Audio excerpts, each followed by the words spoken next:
शांति। आज ब्रह्मा कुमारी ईश्वरीय विश्वविद्यालय माउंट आबू द्वारा आयोजित 4 दिवसीय ग्लोबल समिट, जिसका विषय है spirituality for clean and healthy society, का आज इनागुरल सेशन है। इस सेशन में मंच में विराजमान राजस्थान के राज्यपाल श्री हरिभाऊ बागड़े जी, राजजगिनी मोहिनी बहन जी और जयंती बहन जी, राजजगी ब्रिजमोहन भाई जी और मृत्युंजय भाई जी, ब्रह्मा कुमारी परिवार के सभी राजजगी भाई और बहनों, देवियों और स्वजनों, स्वच्छ और स्वस्थ समाज के लिए आध्यात्मिकता विषय पर आयोजित इस ग्लोबल समिट में आप सबके बीच उपस्थित होकर मुझे अत्यंत प्रसन्नता हो रही है। जिस संस्था का लक्ष्य है 100 परिवर्तन से विश्व परिवर्तन, कहा जाता है आत्मा कुशले सर्व सिद्धि। जब आत्मा कुशल हो, स्वच्छ हो, स्वस्थ हो, तो सब कुछ अपने आप सिद्ध हो जाता है। उसके द्वारा इस विषय पर ग्लोबल समिट का आयोजन सर्वथा उचित है। काल शाम और आज अमृत बेला मानसरोवर में बाबा का रूम में मुझे कुछ समय बिताने का सौभाग्य मिला।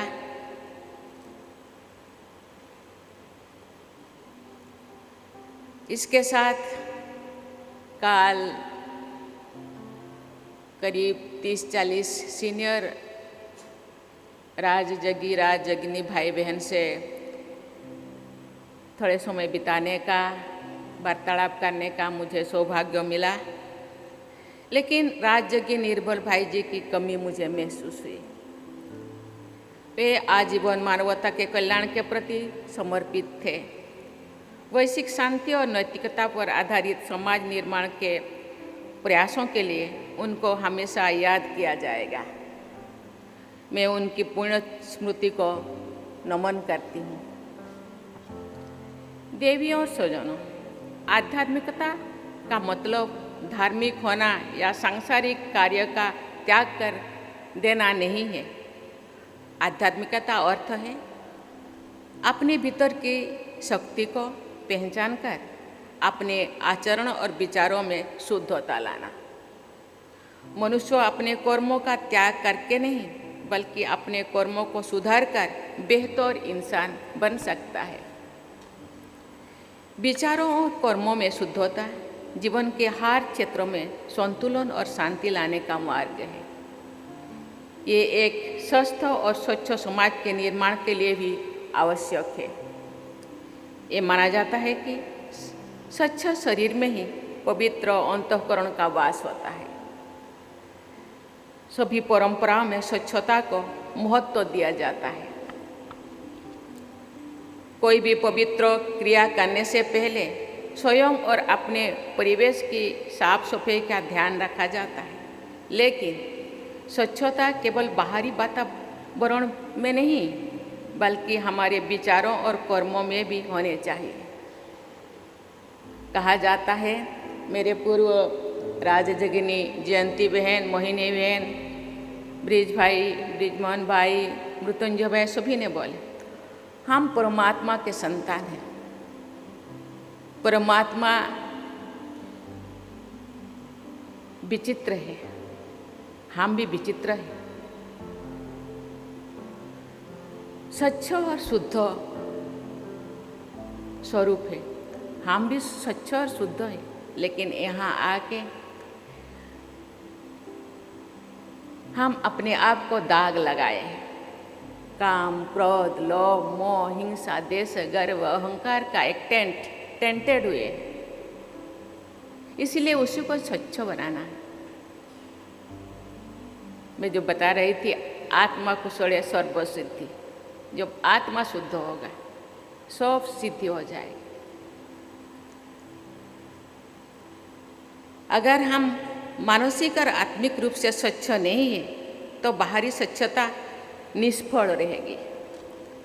आध्यात्मिक मूल्यों का तिरस्कार करके केवल भौतिक प्रगति का मार्ग अपनाना अंततः विनाशकारी की सिद्ध होता है, विनाशकारी ही सिद्ध होता है। स्वच्छ मानसिकता के आधार पर ही समग्र स्वास्थ्य संभव होता है। अच्छे स्वास्थ्य के कई आयाम होते हैं, जैसे शारीरिक, मानसिक, भावनात्मक और सामाजिक स्वास्थ्य। ये सभी आयाम परस्पर जुड़े हुए हैं और हमारे जीवन की गुणवत्ता को प्रभावित करते हैं। भावनात्मक और मानसिक स्वास्थ्य सही सोच पर निर्भर करता है, क्योंकि हमारे विचार ही शब्दों और व्यवहार को रूप देते हैं। दूसरों के प्रति कोई राय बनाने से पहले हमें अपने अंतर्मुख में झांकना चाहिए। जब हम किसी दूसरों की परिस्थिति में अपने आप को रख कर देखेंगे तो सही राय बन पाएंगे।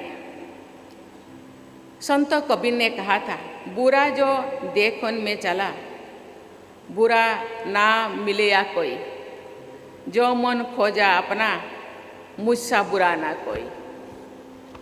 हमारे पूर्वजों ने अंतःकरण की शुद्धता के लिए आहार की शुद्धता पर जोर दिया था। छांदोग्य उपनिषद में कहा गया है, आहार शुद्धो स्वच्छ शुद्धि, अर्थात आहार ही की शुद्धता से अंतःकरण शुद्ध होता है। शुद्ध आहार के लिए शुद्ध अन्न उपजना जरूरी है। शुद्ध अन्न उपजाना मिट्टी, पर्यावरण और स्वास्थ्य के लिए भी लाभदायक है। मुझे ये जानकर प्रसन्नता हुई है कि सरकार द्वारा रासायनिक खाद की जगह जीवामृत और प्राकृतिक खाद और बीजामृत जैसे बीज पोषक तत्वों की सहायता से प्राकृतिक खेती को प्रोत्साहित किया जाता है। प्राकृतिक खेती से स्वच्छ अन्न तथा स्वच्छ अन्न से स्वस्थ मन की कड़ी बनती है। जैसे बीके भाई बहन जैविक खेती को प्रोत्साहन किए हैं और चारों तरफ जैविक खेती करने के लिए वो प्रोत्साहित करते हैं और खुद भी करते हैं।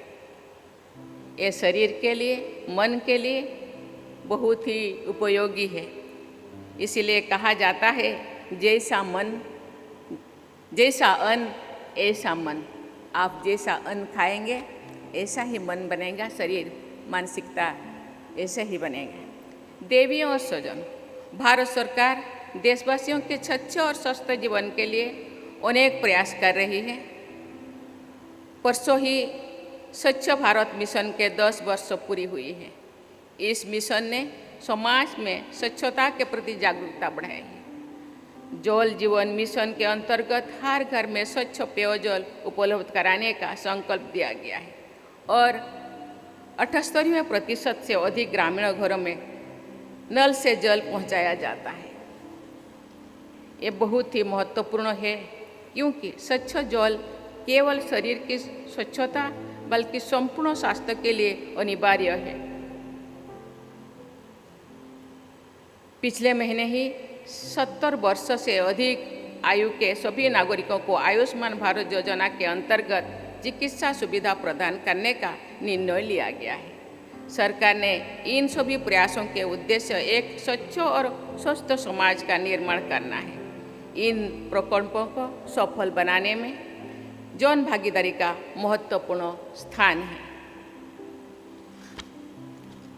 ब्रह्मा कुमारी ऐसे संस्थानों से ये अपेक्षा की जाती है कि आध्यात्मिकता के बल पर लोगों को स्वच्छ और स्वस्थ जीवन जीने के लिए जागरूक करते रहेंगे। आध्यात्मिकता हमारी निजी जीवन को ही नहीं बल्कि समाज और धरती से जुड़े अनेक मुद्दों जैसे सस्टेनेबल डेवलपमेंट, इन्वायरमेंटल कंजर्वेशन और सोशल जस्टिस को भी शक्ति प्रदान करती है। अन्न, जल और वायु की शुद्धता से समग्र जीवन शुद्ध और स्वस्थ हो जाता है। आज विश्व के अनेक हिस्सों में अशांति का वातावरण व्याप्त है। मानवीय मूल्यों का ह्रास हो रहा है। ऐसे समय में शांति और एकता की महत्ता और अधिक बढ़ रहा है। शांति केवल बाहर ही नहीं बल्कि हमारे मन की गहराई में स्थित होती है। जब हम शांत होते हैं तो भी हम दूसरों के प्रति सहानुभूति और प्रेम का भाव रख सकते हैं। इसलिए मन, वचन, कर्म सबको स्वच्छ रखना होगा। ब्रह्मा कुमारी जैसे संस्थानों के योग और अध्यात्म की शिक्षा हमें आंतरिक शांति का अनुभव कराती है। ये शांति न केवल हमारे भीतर बल्कि पूरी समाज में सकारात्मक बदलाव लाने की क्षमता रखती है। मुझे विश्वास है यहाँ यूनिवर्सल पीस और हार्मनी पर आयोजित सत्रों में विश्व शांति के नए रास्ते निकल कर आएंगे। ये समिट आज से 7 तारीख तक चलने वाला है। मुझे लगता है ये 4 दिनों में बहुत सारे सत्र आएंगे। ये विश्व शांति या विश्व को स्वच्छ और हेल्दी बनाने में जरूर ये लाभदायक होगा। आज जब हम ग्लोबल वार्मिंग और पर्यावरण प्रदूषण के विपरीत प्रभावों से जूझ रहे हैं तो इन चुनौतियों का सामना करने के लिए सभी संभव प्रयास करने चाहिए। मनुष्य को ये समझना चाहिए कि वो इस धरती का स्वामी नहीं है बल्कि पृथ्वी के संरक्षण के लिए जिम्मेवार है। हम ट्रस्टी है, हम ओनर नहीं है। इसलिए ट्रस्टी के रूप में ये धरती, ये प्लानेट को हम लोगों को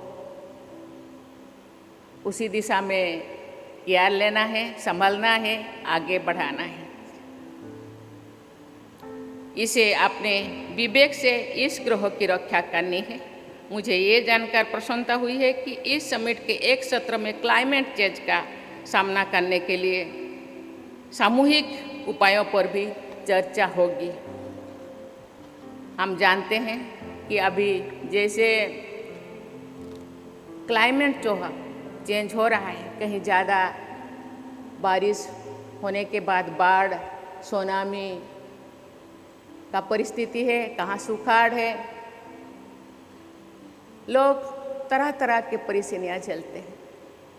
इसीलिए परिवेश को सुस्त करने, जितने मनुष्य की पॉपुलेशन बढ़ रहा है, जैसे पॉपुलेशन उसी हिसाब से हम लोगों को पेड़ पौधे काट रहा है। आज मैं वहाँ एक पेड़ लगाई हूँ। भारत सरकार ने 140 करोड़ भाई बहनों से अनुरोध किए हैं, हर भाई बहन एक एक माँ के नाम पे एक पेड़ लगाए। साल में 140 करोड़ हम पेड़ लगाएं तो मुझे लगता है 2-4 साल में पेड़ पौधों का संख्या बढ़ जाएगा। जो क्लाइमेट चेंज हो रहा है वो भी आहिस्ता आहिस्ता सुधर जाएगा। ये जल वायु जो प्रदूषित हो रहा है, मुझे लगता है आहिस्ता आहिस्ता प्रदूषण होना बंद हो जाएगा। ये संस्थाएं गांव-गांव तक, शहर तक, शहर में इतने सारे संस्थाएं हैं।